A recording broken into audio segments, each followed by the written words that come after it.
The gunshot that ended Olivia Anders's husband echoed through her mind every single day. And 3 years later, she still flinched whenever a door slammed too hard in the dusty streets of Leavenworth, Kansas.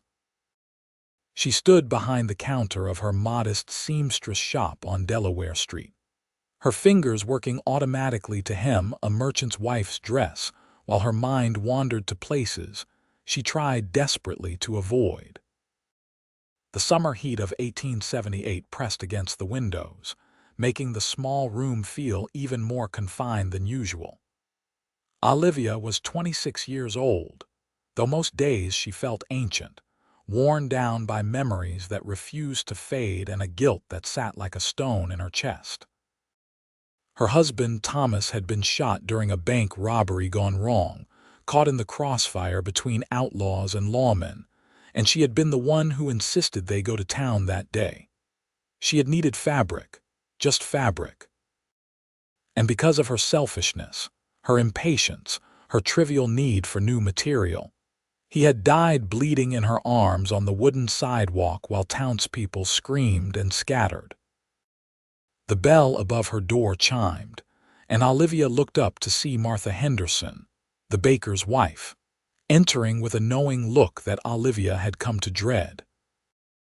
Martha meant well.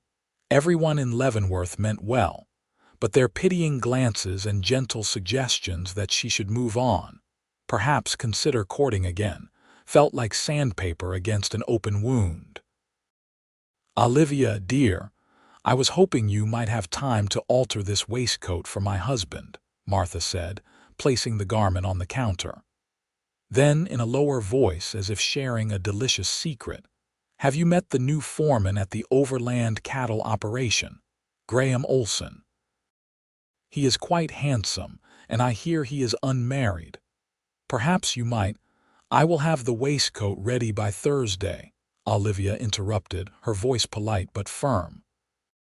She had perfected this tone over the past year, ever since the town decided 2 years of mourning was quite enough and began their well-intentioned matchmaking efforts. Martha's face fell slightly, but she nodded and left, the bell chiming again in her wake.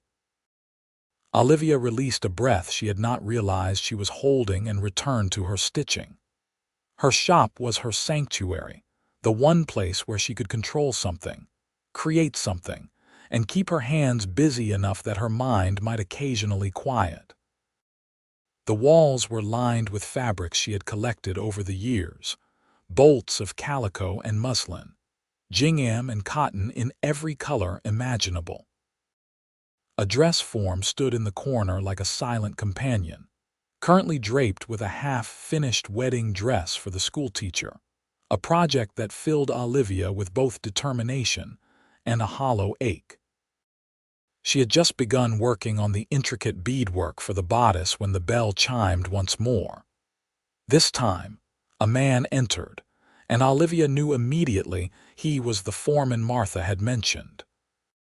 He was tall, well over 6 feet, with broad shoulders that spoke of hard work and a sun-weathered face that suggested he spent most of his time outdoors. His hair was dark brown, almost black, and slightly too long, curling at his collar. He wore dusty work clothes, denim trousers, and a blue cotton shirt, and his boots left faint prints of Kansas soil on her swept floor. But it was his eyes that caught her attention, a clear gray blue that seemed both gentle and determined at once. "Madam," he said, removing his hat to reveal more of that unruly hair, "I am Graham Olsen. I am the new foreman out at the Overland Ranch, and I am in need of some mending if you have the time." His voice was deep and carried a slight accent she could not quite place, something from further north perhaps, Minnesota or the Dakotas. Olivia forced herself to meet his gaze, though something about the directness of his attention made her want to look away. "What needs mending, Mr. Olsen?" He reached into a satchel she had not noticed and pulled out 2 shirts and a pair of trousers, all showing the wear of ranch work, tears in the fabric and missing buttons. "Nothing fancy, Just need them functional. The boys at the ranch say you do good work. I can have these ready by next week, Olivia said, taking the clothes and examining them with a professional eye. Simple repairs, nothing that would take long, but she had learned to pace her work, to give herself enough projects that the days did not stretch empty and terrifying before her.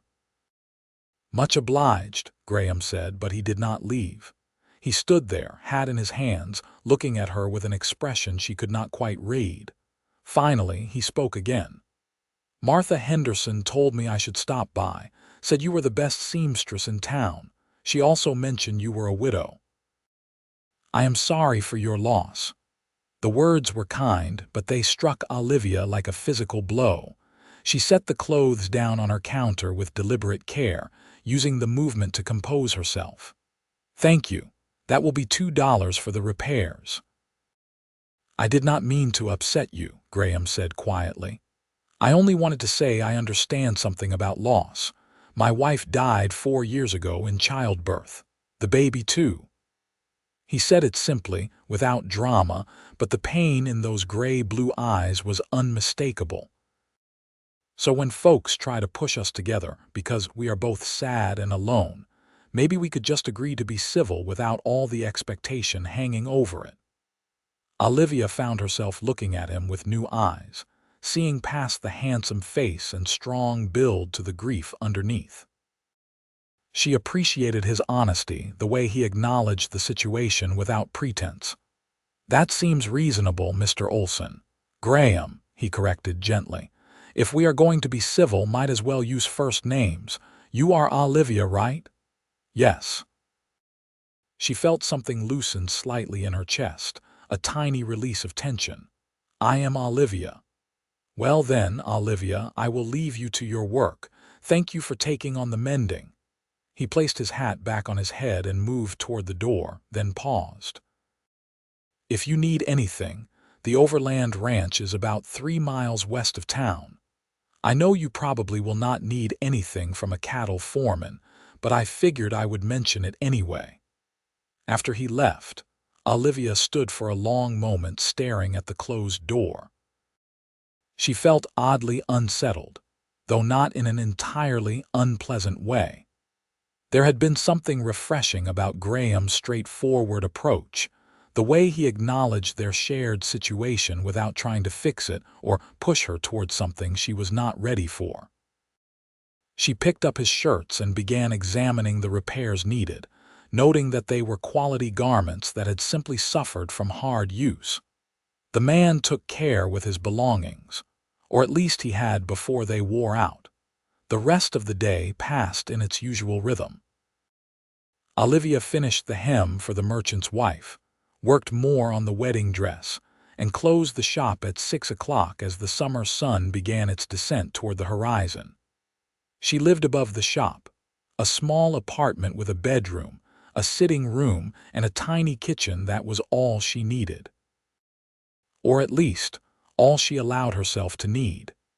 That night, she lay in bed listening to the sounds of Leavenworth settling into darkness, the distant laughter from the saloons down by the river, the barking of dogs, the occasional shout or burst of music. She thought about Graham Olsen and his honest gray-blue eyes, the way he had acknowledged his pain without wallowing in it.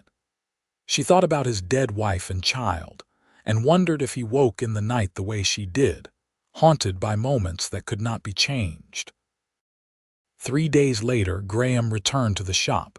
This time he had a torn coat and another request. I know I just brought mending, but I tore this yesterday wrestling a stubborn calf. Could you patch it? Olivia took the coat, noting the long tear along one sleeve. Of course. It will be ready with the other items. Appreciated. He lingered again, and this time Olivia found herself less annoyed by it. There was something solid and comforting about his presence, like a well-built fence or a sturdy door.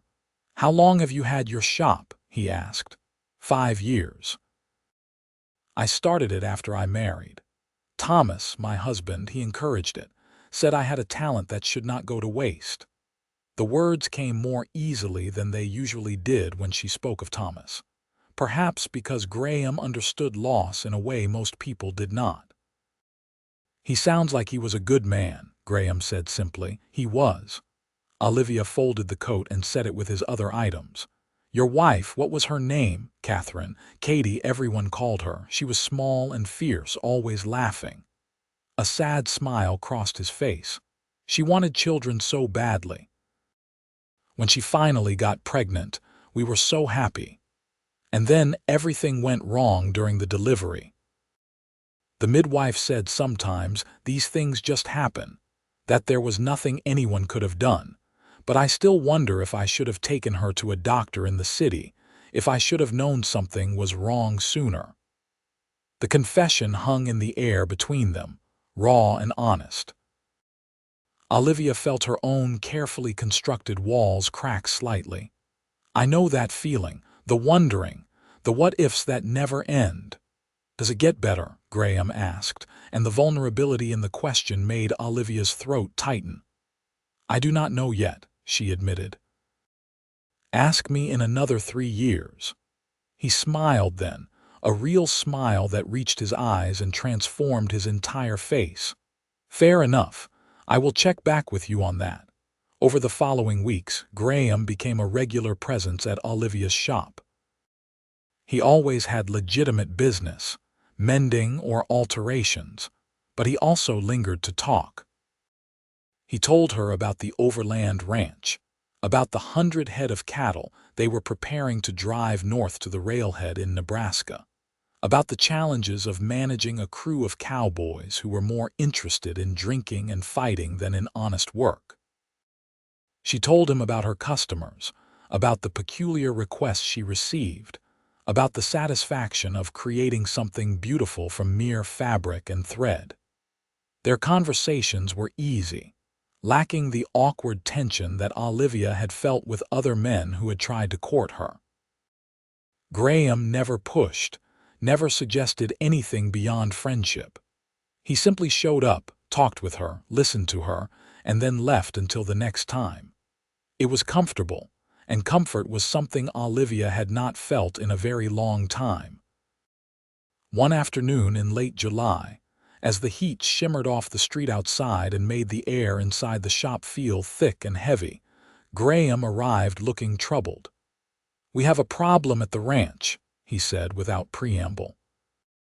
"One of our hands got hurt pretty bad, broke his leg in 2 places when his horse spooked. Doc Morrison said it, but he is going to be laid up for months. The boss is talking about firing him, says he cannot afford to pay a man who cannot work." "That seems cruel," Olivia said, setting down the apron she had been embroidering.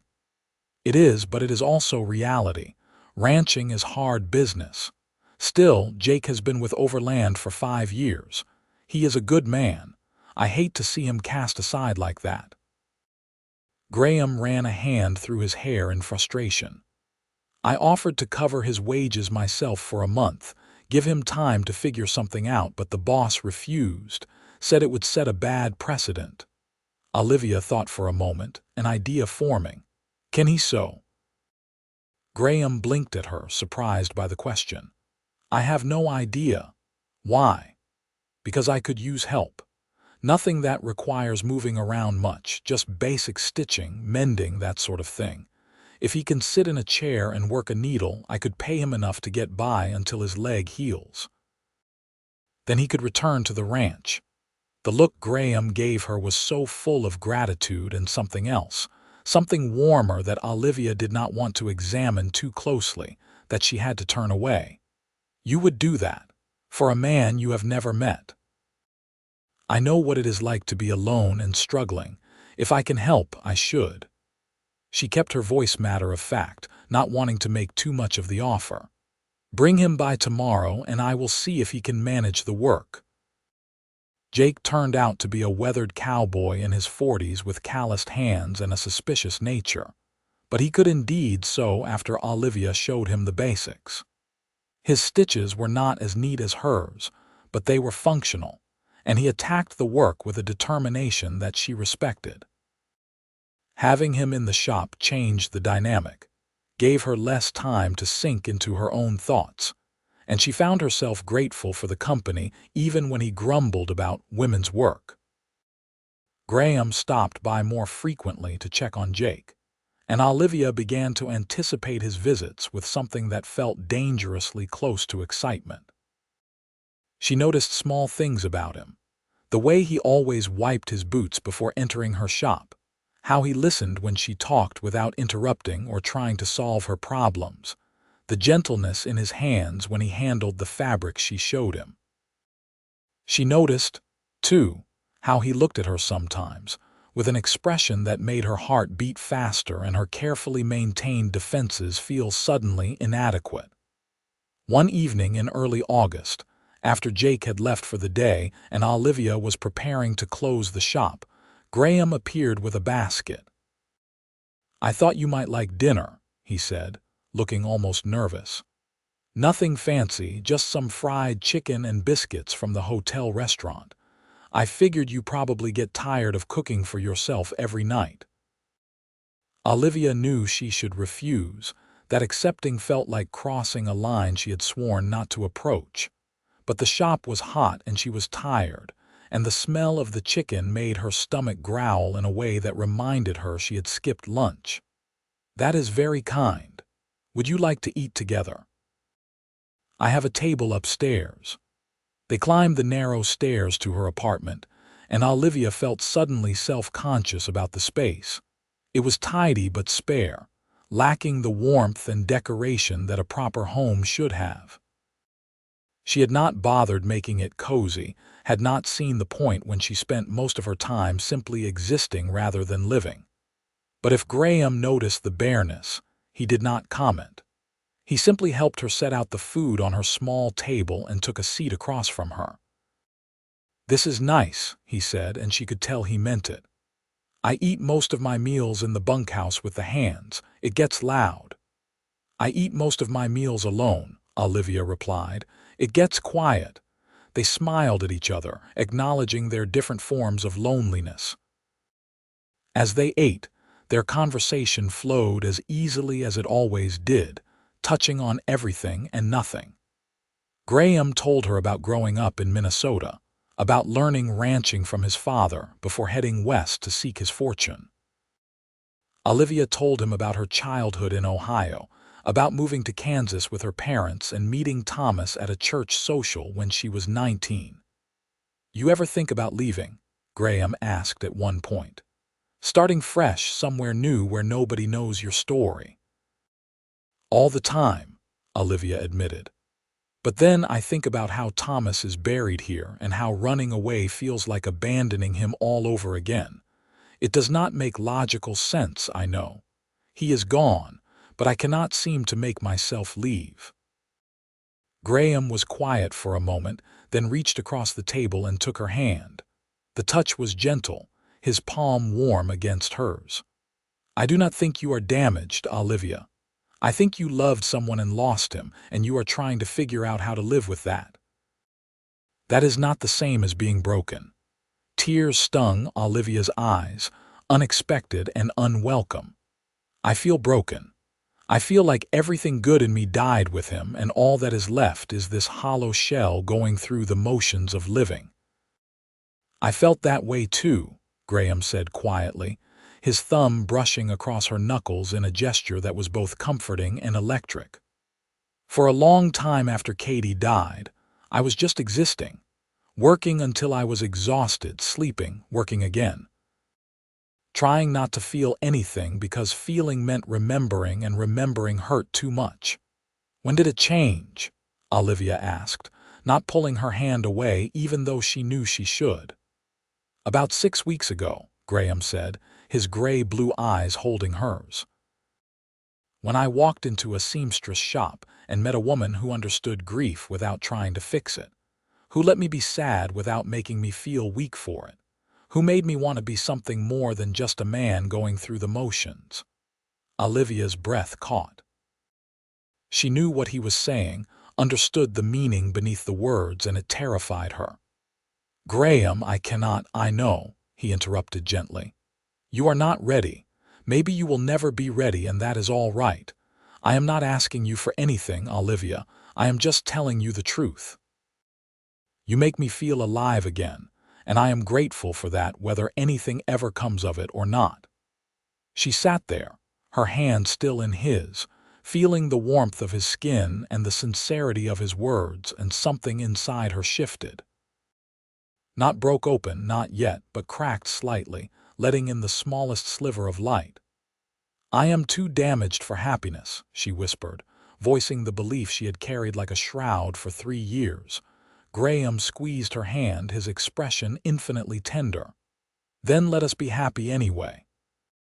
The simplicity of it, the gentle rebellion against despair, made something in Olivia's chest unfurl. She did not know if she could do what he suggested, did not know if she was capable of happiness anymore. But looking at Graham's honest face, feeling the solid warmth of his hand in hers, she thought maybe she could try. "I do not know how," she admitted.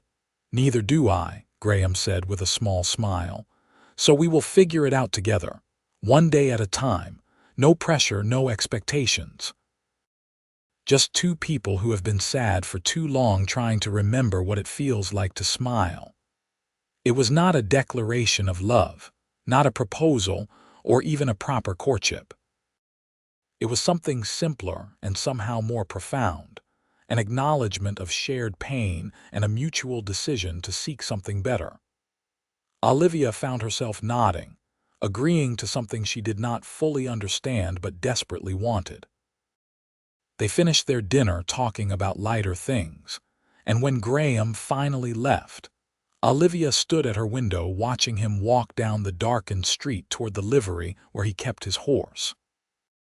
She felt strange, unsettled but not in a bad way, as if something frozen inside her had begun to thaw, and the sensation was both painful and necessary. The next day was Sunday, and Olivia closed the shop as she always did. She usually spent Sundays cleaning, mending her own clothes, and trying not to think too hard about how Thomas used to take her on picnics by the river on Sunday afternoons. But this Sunday, Graham appeared at her door mid-morning with a horse already saddled and a hopeful expression. "I thought we could go riding," he said.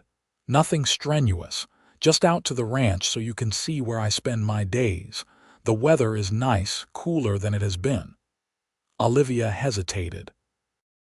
She had not been on a horse since the day Thomas died, had avoided them the same way she avoided the bank and the street corner where it happened. But Graham was looking at her with those gentle eyes, and she remembered her promise from the night before. One day at a time, trying to be happy anyway. "All right," she heard herself say. "Let me change into a riding skirt."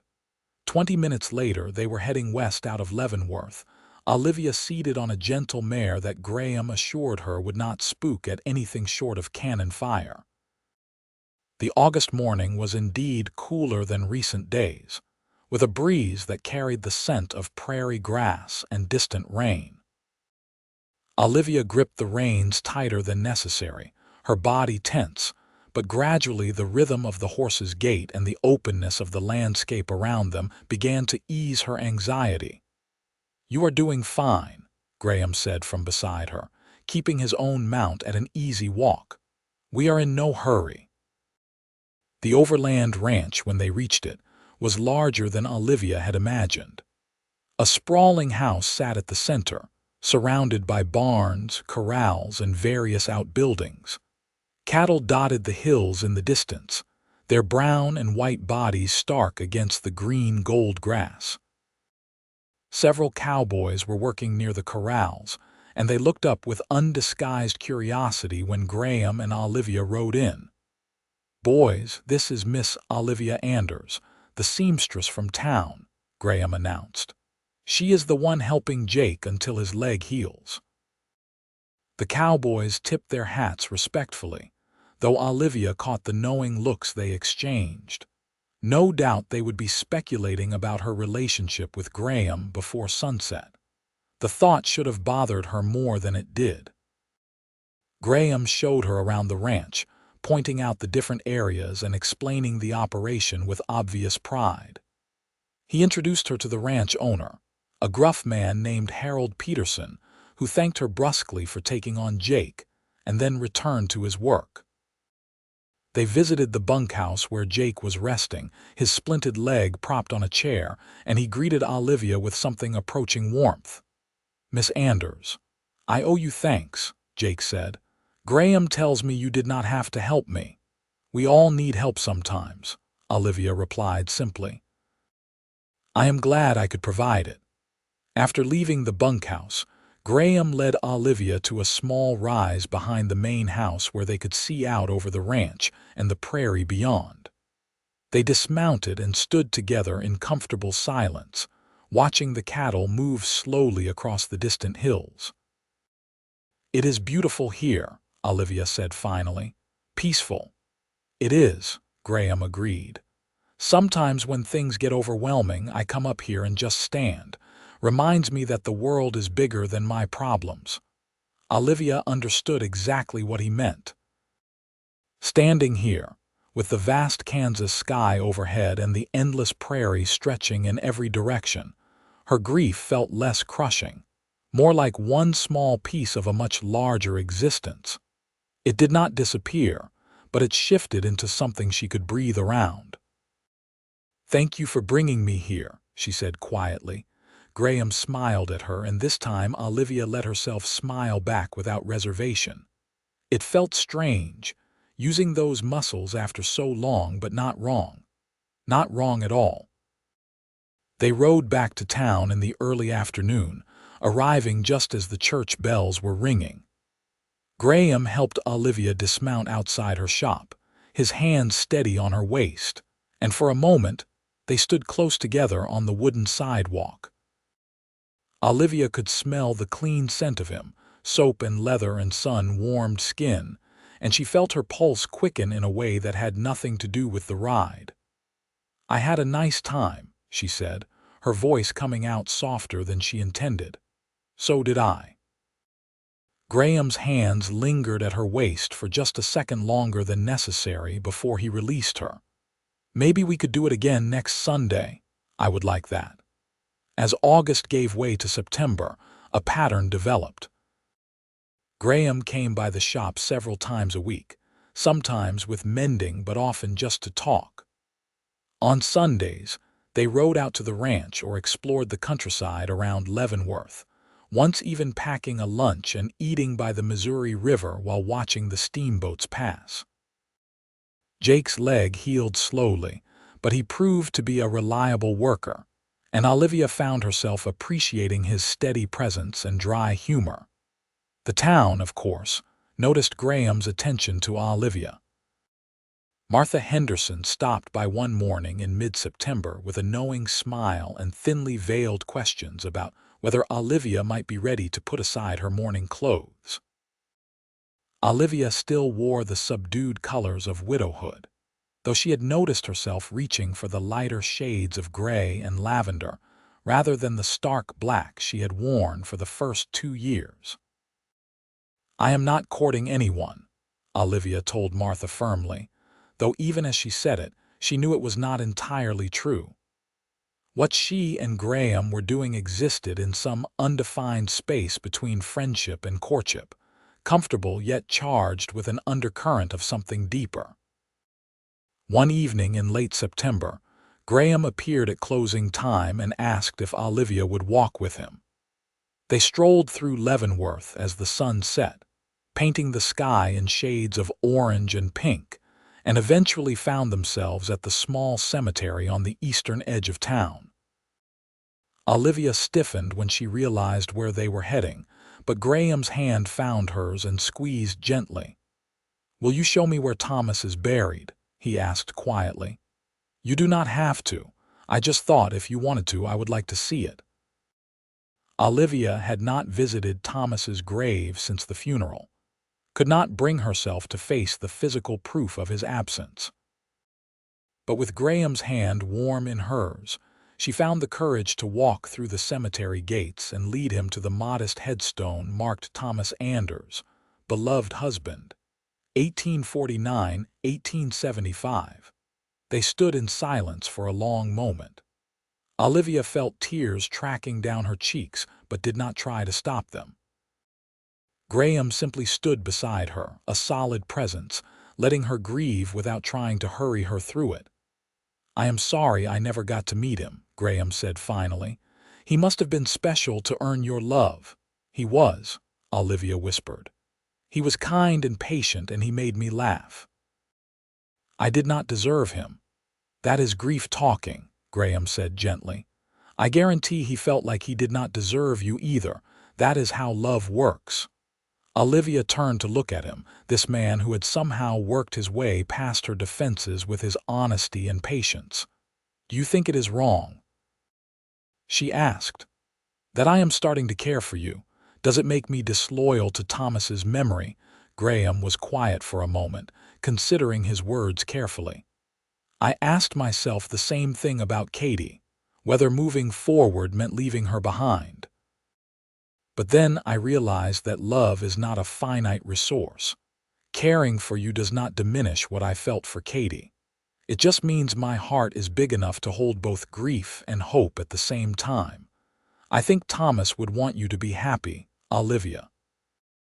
I think he would want you to live, really live, not just exist." The tears came harder then, years of pent-up emotion finally breaking through.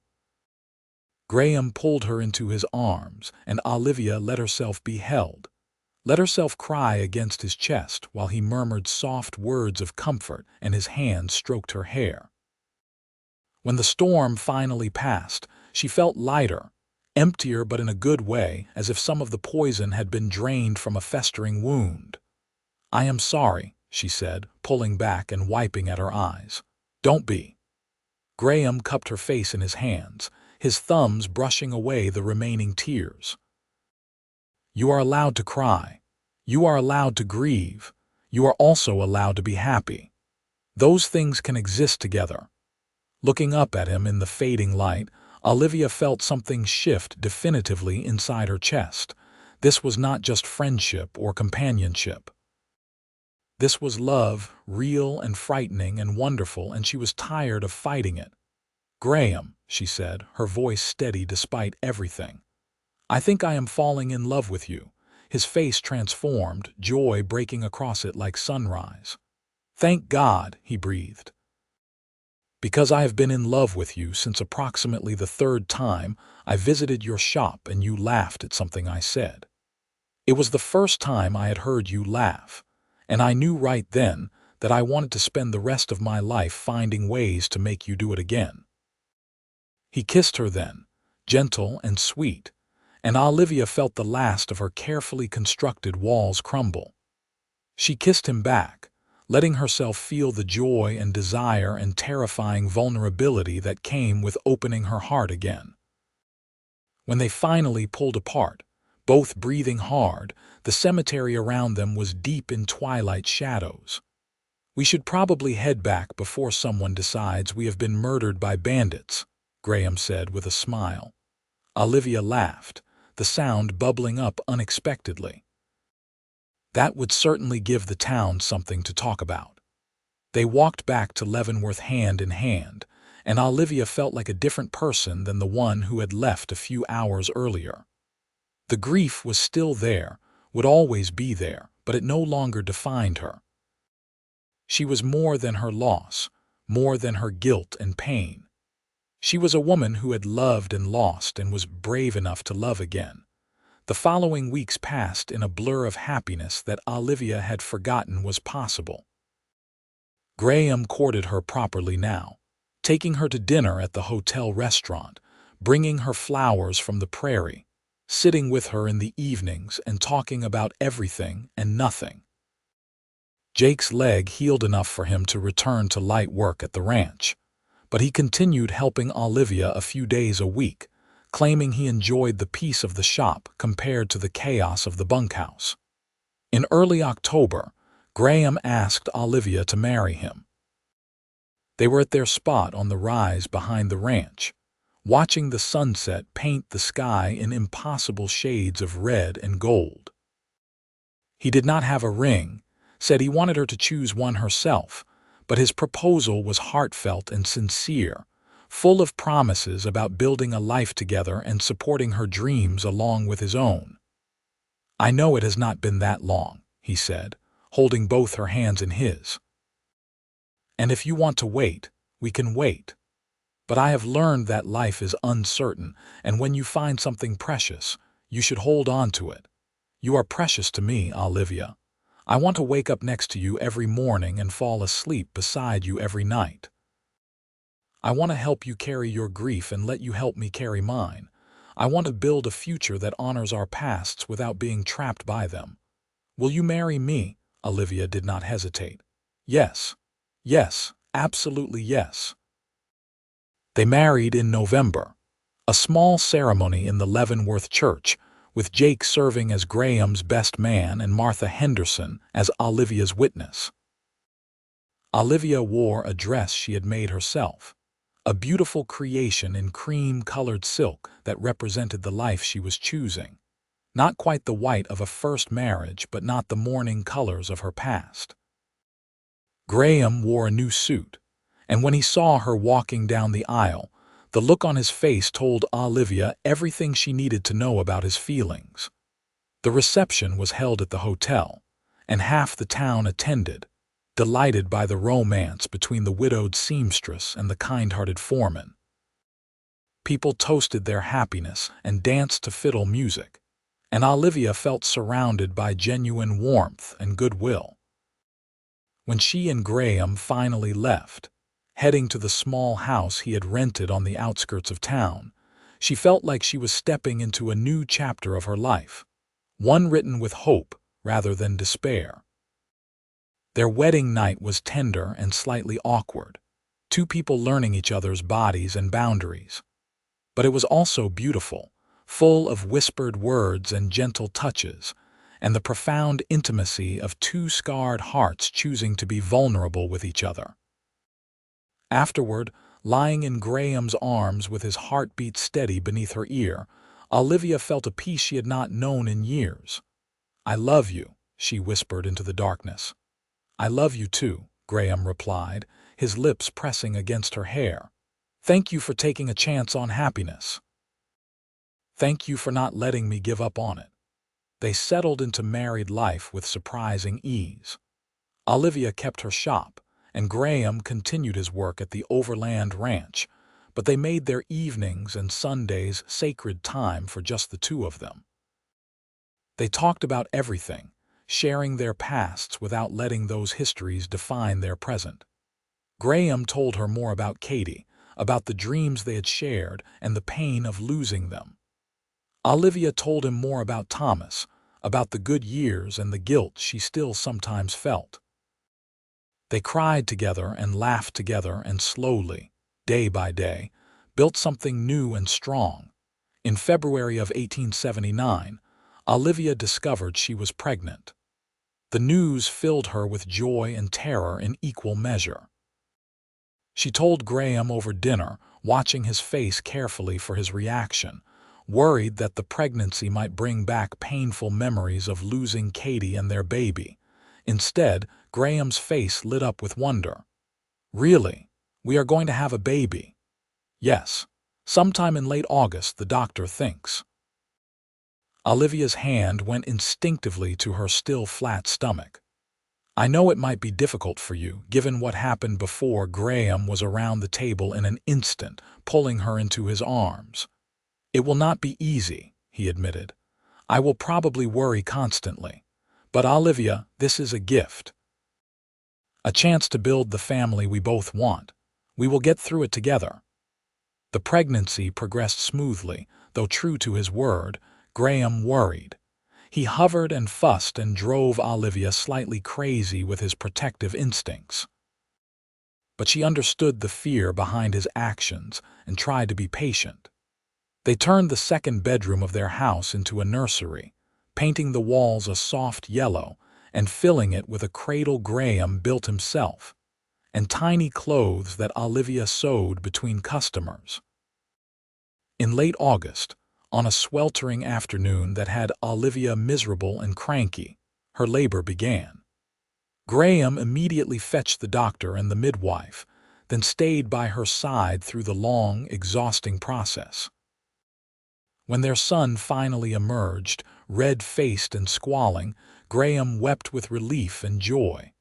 "He is perfect," he kept saying, holding the tiny bundle with infinite care. "Olivia, he is perfect." They named him Thomas Graham Olsen, honoring both their pasts and their present. Little Tommy was a healthy, hungry baby who kept them exhausted and delighted in equal measure. Olivia had worried that motherhood might feel like a betrayal of the life she had planned with her first husband. But instead, it felt like a natural extension of the new life she was building with Graham. She loved her son with a fierce intensity that sometimes frightened her, and watching Graham with Tommy filled her heart to overflowing. Jake visited often, bringing toys he whittled himself and bouncing Tommy on his good knee while regaling them with stories from the ranch. Martha Henderson declared herself an honorary grandmother and showed up regularly with baked goods and advice. The small house filled with life and laughter, and the beautiful chaos of a young family. When Tommy was 6 months old, on a cold February afternoon, Olivia bundled him up and took him to the cemetery. She knelt by Thomas Anders's grave, her baby son in her arms, and spoke softly. "I wanted you to meet him. I named him after you, though he will carry Graham's last name. I hope you understand. I hope you are not angry that I moved on, that I found love again. Graham is a good man, Thomas. He makes me happy. He takes care of me and our son. I think you would like him." Tears tracked down her cheeks, but they were gentle tears, sad but not devastating. "I will never forget you. You were my first love, and you taught me so much about kindness and patience. But I am choosing to live now, really live, and I hope wherever you are at peace with that." Tommy cooed and reached for the headstone with chubby fingers, and Olivia smiled through her tears. She stayed a few more minutes, then rose and walked home to where Graham was waiting, a fire burning in the hearth and dinner warming on the stove. That evening, after Tommy was asleep in his cradle and she and Graham were curled together on their settee, Olivia reflected on the journey that had brought her here. From the depths of grief and guilt to this moment of hard-won happiness. It had not been easy or quick, and there were still days when the sadness crept in unexpectedly. But she had learned that being damaged and being happy were not mutually exclusive. She carried her scars, but they no longer defined her. "What are you thinking about?" Graham asked, his hand tracing lazy circles on her shoulder. "How grateful I am," Olivia said simply. "For you, for Tommy, for this life we have built. I never thought I could feel this way again. Neither did I." Graham kissed the top of her head. "But here we are, two broken people who found a way to be whole together." "Not whole," Olivia corrected gently. "Still cracked, still scarred, but happy anyway." "Happy anyway," Graham agreed with a smile. "That sounds about right." The years that followed brought the usual mixture of joy and challenge that fills any life. The Overland Ranch prospered, and Graham was promoted to co-manager, a position that came with better pay and more responsibility.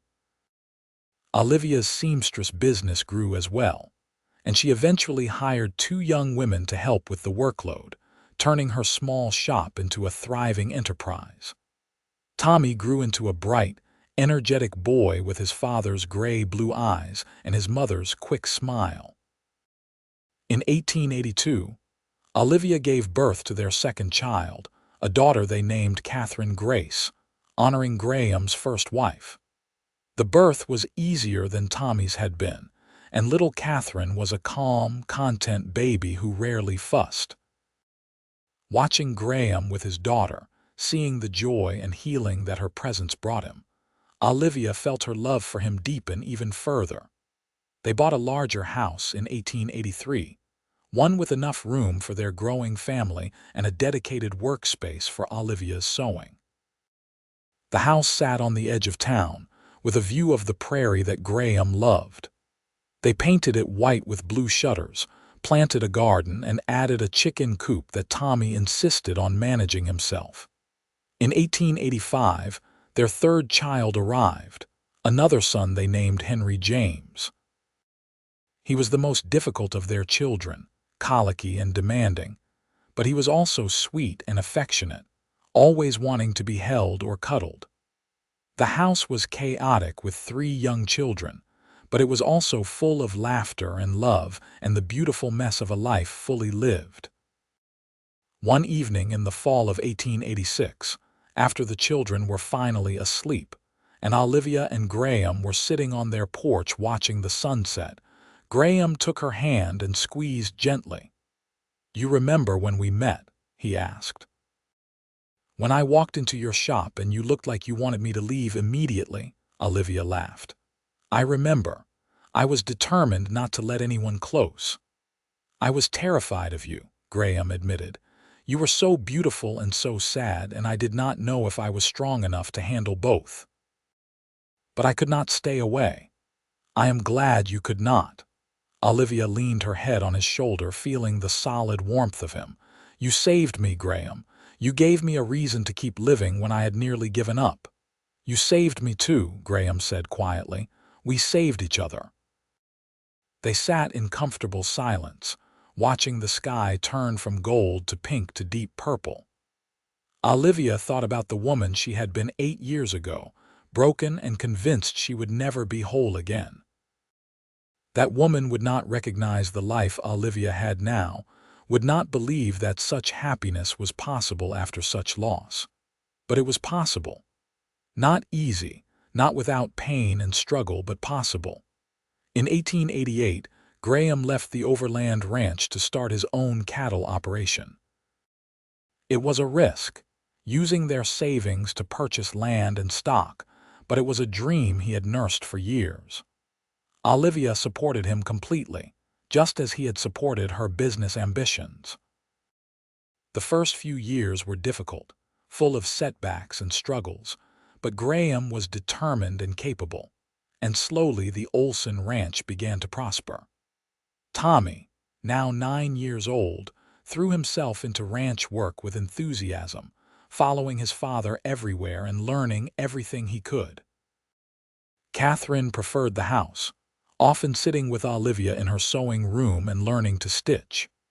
Henry, at 3, was still too young to decide where his interests lay, but he loved the animals and spent hours watching the horses and cattle. By 1890, the Olsen Ranch had become one of the more successful operations in the area. They employed 5 full-time hands and ran nearly 200 head of cattle. Olivia's seamstress business continued to thrive, now operated primarily by her 2 employees while she focused on the more intricate custom orders and managed the business side. They were not wealthy, but they were comfortable, and more importantly, they were happy. One Sunday in May of 1891, the whole family made the trip to the Leavenworth cemetery. The children, now 12, 9, and 6, were old enough to understand the significance. Olivia knelt by Thomas Anders's grave and placed fresh flowers there, as she did several times a year. "This is the man I told you about," she said to the children. "My first husband, Thomas. He was kind and good, and he died too young. I want you to remember that it is possible to love more than one person in a lifetime, that the heart is big enough for multiple loves. I love your father with everything I am, but I also love Thomas, and both of those things are true at the same time." Tommy, serious and thoughtful like his namesake, nodded. "We understand, Mama." Catherine placed her own small handful of wildflowers on the grave. "We are sorry we never got to meet him." "Me too," Olivia said, pulling her daughter close. "But I think he would have loved you all very much." Graham stood a little apart, giving her this moment with the children and the memory of her first husband. When she rose and came to his side, he put his arm around her, and they all walked back to the wagon together. A family bound by love and loss, and the daily choice to keep moving forward. That evening, after the children were in bed, Olivia and Graham sat on their porch as they did most nights, watching the stars emerge in the darkening sky. Graham's hand found hers, their fingers interlacing with the ease of long practice. "You ever regret it?" Olivia asked quietly. "Taking on a damaged widow with more baggage than a train station," Graham laughed, the sound warm and genuine. "Not for a single second. You are the best thing that ever happened to me, Olivia. You and our children and this life we built together. Even though it is not perfect. Even though we both still carry sadness, especially because of that," Graham said firmly. "Perfection would be boring. I would rather have real and complicated and occasionally messy as long as I have it with you." Olivia smiled, feeling the truth of his words settle into her bones. They were not a perfect couple, and theirs was not a perfect life. They still had hard days, still occasionally struggled with grief and guilt and fear. But they faced those challenges together, and more importantly, they also celebrated the joys together. They had learned that happiness was not the absence of pain, but the presence of love strong enough to carry you through the pain. As 1891 turned into 1892, the Olsen family continued to grow and thrive. Tommy announced his intention to take over the ranch someday, a prospect that filled Graham with pride. Catherine discovered a talent for drawing and design, creating patterns for her mother's sewing business. Henry decided he wanted to be a horse trainer, a goal he pursued with single-minded determination. In the summer of 1893, Olivia turned 41 and Graham 44. They celebrated with a party that filled their home with friends and neighbors, a gathering that would have been unthinkable to the isolated, grief-stricken woman Olivia had been 15 years earlier. As she looked around at the smiling faces, at her healthy children and devoted husband, at the life they had built from the ruins of their losses, she felt overwhelming gratitude. That night, lying in bed with Graham's arm around her, and the sounds of their sleeping household a comforting murmur, Olivia reflected on the journey that had brought her here. She thought about the woman who had told Graham she was too damaged for happiness, and about the man who had simply replied that they should be happy anyway. It had sounded impossible at the time, a foolish notion that ignored the reality of their pain, but Graham had been right. They had found happiness not by denying their damage but by acknowledging it and choosing to move forward anyway. "Graham," she whispered into the darkness. His voice was sleepy and content. "Thank you for not giving up on me. For seeing something worth fighting for when I had stopped seeing it myself." Graham pulled her closer, his lips brushing her temple.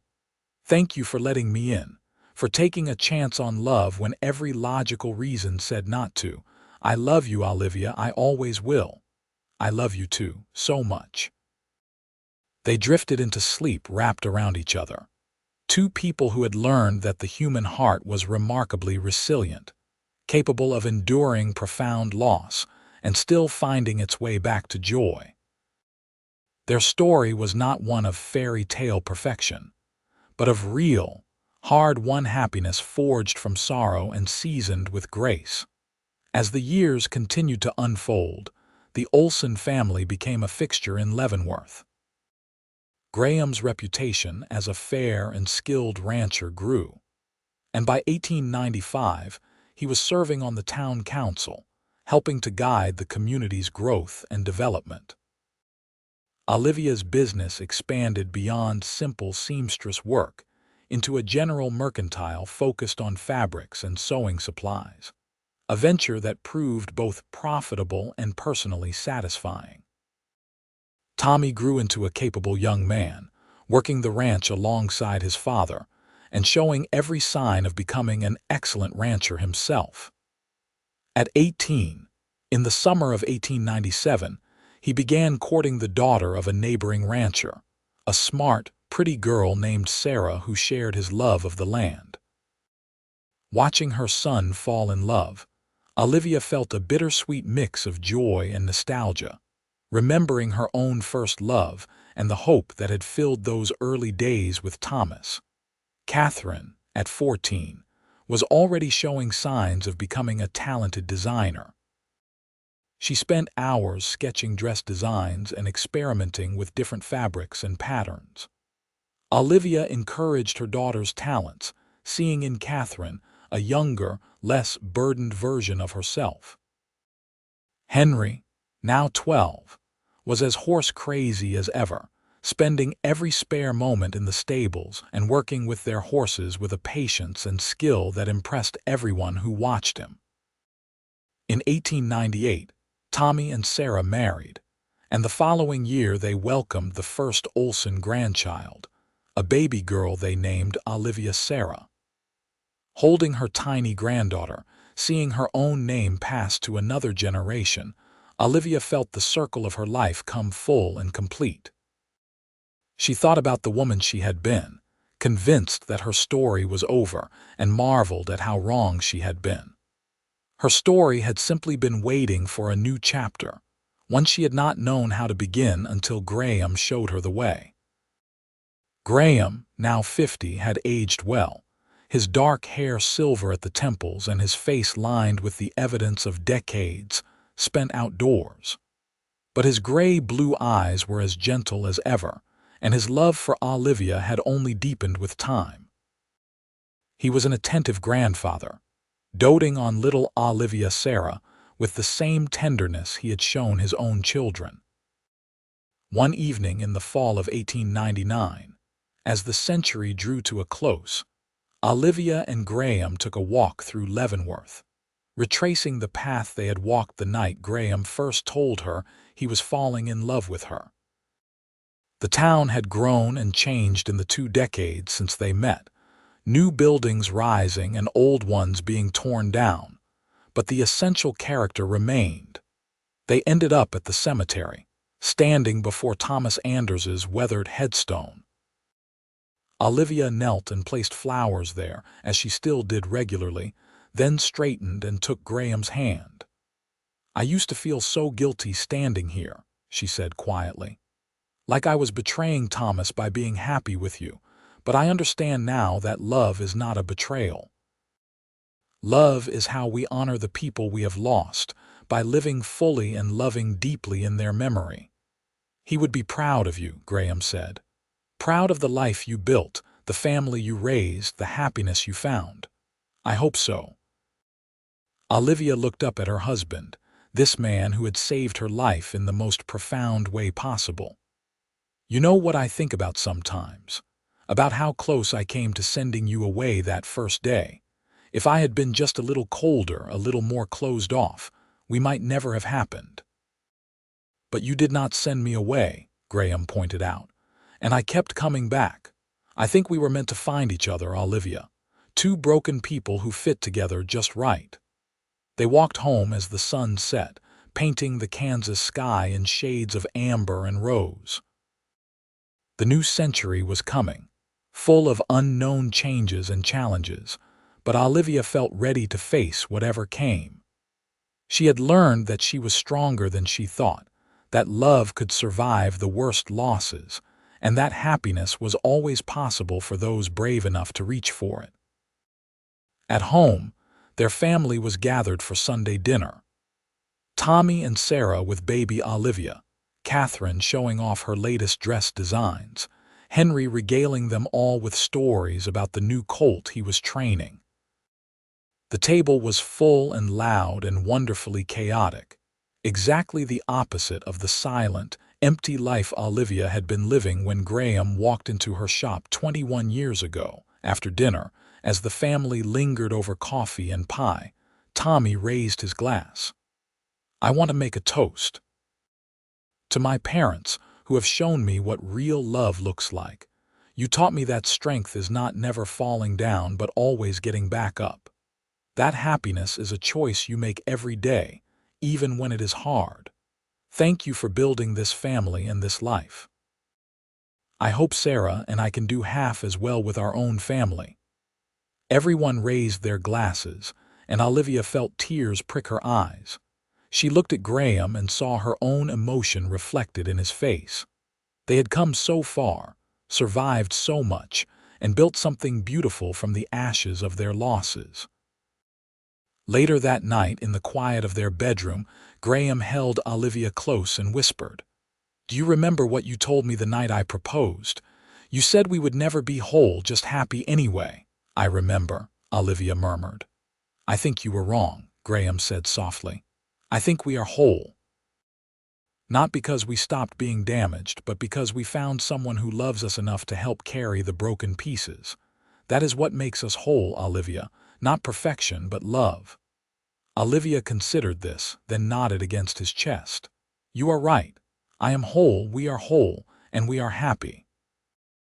"Happy anyway," Graham agreed with a smile in his voice. "The best kind of happy there is." As the new century dawned, the Olsen family continued to flourish. Catherine married in 1903, a kind young man who shared her artistic sensibilities and supported her dreams of opening her own dress shop. Henry married in 1906, and by 1908, Olivia and Graham were grandparents 6 times over, their modest home constantly filled with visiting children and grandchildren. The cattle business remained strong, and Graham gradually turned more of the daily operations over to Tommy, while he focused on breeding and bloodline improvement, a passion that kept him engaged and active well into his 60s. Olivia's fabric shop became one of the most successful businesses in Leavenworth, known throughout the region for its quality goods and fair prices. In 1910, on their 30th wedding anniversary, Graham surprised Olivia with a trip to Colorado, a journey she had always wanted to make. They spent 2 weeks in the mountains, marveling at the scenery and enjoying the luxury of time together without responsibilities pulling them in different directions. It was during this trip, sitting on a hotel balcony watching the sun set over the Rockies, that Olivia fully understood how far she had come from the broken woman Graham had first met. "I am completely happy," she said, almost surprised by the realization. "Not happy despite my past or happy in spite of my losses, just happy, full and complete and grateful." Graham took her hand and kissed her knuckles. "That is all I ever wanted for you, for us." They returned to Leavenworth refreshed and even more in love, if such a thing was possible. The years had been kind to them, mellowing their sharp edges and deepening their understanding of each other. They moved through their days with the comfortable rhythm of people who knew each other intimately and loved each other unconditionally. On a warm summer evening in 1915, the entire Olsen clan gathered at the ranch for a celebration. Tommy and Sarah's oldest daughter, Olivia, was getting married, and the whole family had come together to mark the occasion. There were now 12 grandchildren, ranging from baby James, born just 3 months earlier, to 16-year-old Olivia. The house and yard were full of laughter and music, and the beautiful chaos of a large, loving family.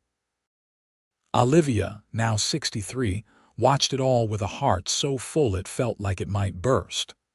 She stood with Graham, his arm around her waist, and marveled at everything they had built. All of this entire beautiful, complicated, wonderful family, had grown from that moment 36 years ago when a grieving cowboy had walked into a widowed seamstress's shop and refused to let her hide in her pain. "What are you thinking?" Graham asked, his voice still as gentle as it had been all those years ago. "That I am the luckiest woman in the world," Olivia said simply. "That I almost gave up on life and you would not let me. That every day with you has been a gift, even the hard ones." "The feeling is entirely mutual," Graham assured her, pressing a kiss to her temple. "You saved me as surely as I saved you, Olivia. We saved each other." As the party continued around them, as their children and grandchildren danced and laughed and celebrated, Olivia thought about the journey that had brought her here. She thought about Thomas, her first love, gone too soon, but never forgotten. She thought about the dark years after his death when she had been convinced that happiness was impossible, that she was too damaged to ever feel joy again. She thought about Graham's simple, profound response, "Then let us be happy anyway." Those 6 words had changed her life, had given her permission to move forward without guilt, to love again without betraying the past, to choose happiness even when it seemed impossible. And in choosing happiness day after day, year after year, she had built a life beyond anything she could have imagined in those dark days. The sun set slowly over the Kansas prairie, painting the sky in shades of gold and crimson. The sounds of celebration filled the air, children shrieking with laughter as they chased each other across the lawn, adults gathered in small groups sharing stories and gossip, music drifting from the house where someone was playing the piano. It was a perfect moment, the kind that burns itself into memory and becomes a touchstone for all the years that follow. Olivia leaned into Graham's embrace and whispered, "Thank you for everything. For not giving up on me, for showing me that love is stronger than grief, for building this beautiful life with me. I love you more than words can express." "I love you too," Graham replied, his voice thick with emotion. "Forever and always until my last breath and beyond. You are my heart, Olivia. You always will be." They stood together as the stars began to emerge in the darkening sky, 2 people who had found each other in the midst of grief and built something lasting and true. Their story was not one of easy happiness or uncomplicated joy. It was better than that. It was a story of resilience and hope, of 2 damaged people who refused to let their brokenness define them. It was a story of choosing love over fear, of reaching for happiness even when it seemed impossible. It was, in the end, exactly the story both of them needed. And as they stood surrounded by the family they had created, by the legacy of love they were leaving for future generations, they knew with absolute certainty that every struggle, every tear, every moment of doubt had been worth it. They had been happy anyway, and that had made all the difference.